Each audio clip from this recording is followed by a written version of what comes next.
পুরো এপিসোড দেখতে জি5 অ্যাপ এখনই ডাউনলোড করুন। ডাক্তারবাবু, তুমি আমাকে এতটা বিশ্বাস করবে, এতটা ভরসা করবে আমি ভাবতে পারিনি। দেখো গৌরী, আমি তোমাকে আমার নিজের চেয়েও বেশি বিশ্বাস করি।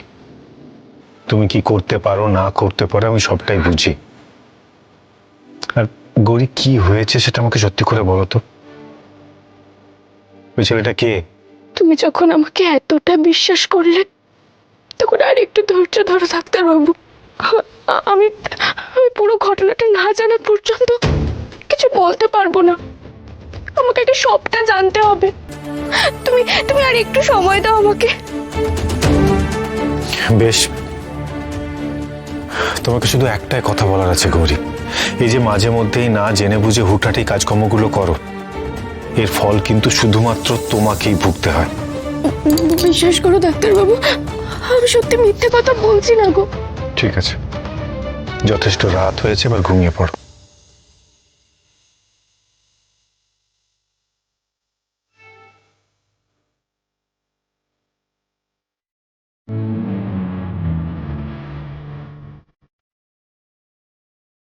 আমি জানি ডাক্তারবাবু, আমি তোমাকেও বলছি না বলে তোমার খারাপ লাগছে, কিন্তু সত্যি সত্যি সবটা জেনে নিয়েই আমি তোমাকে বলবো।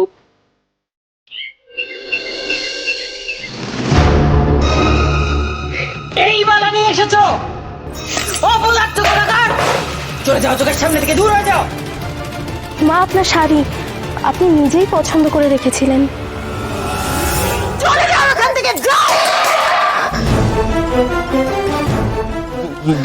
দোষ নেবেন না শৈলমা, দয়া করে শান্ত হন। আমি বুঝতে পারছি আপনার মন ভালো নেই, তবে আপনার সেবার জন্য আমি একটা ব্যবস্থা করেছি। আমি এখন একা থাকতে চাই, যাও এখান থেকে।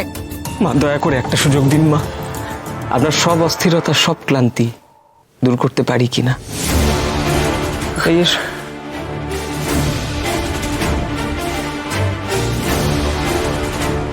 এই নিন মা, এটা কি? তরমুজের শরবত, শরীর ঠান্ডা করবে।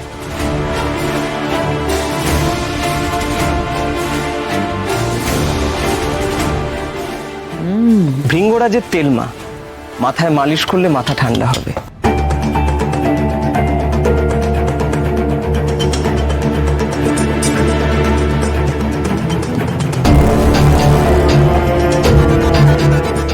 সেবা যত্ন কি করে করতে হয় বেশ ভালো করেই জানো দেখছি।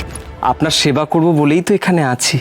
তো আজকাল বড় চিন্তা হয় মা, এই গৌরী আপনাকে বড্ড বিরক্ত করছে মা। সেদিন আমার বড় মুখ করে বলছিল শৈলমা যাই করুক আমার কিছু করে উঠতে পারবে না।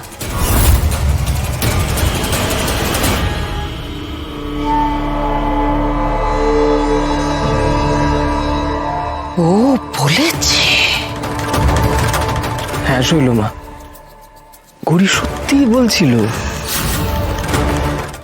জি5 ডাউনলোড করুন আর সব এপিসোড দেখুন একদম ফ্রি।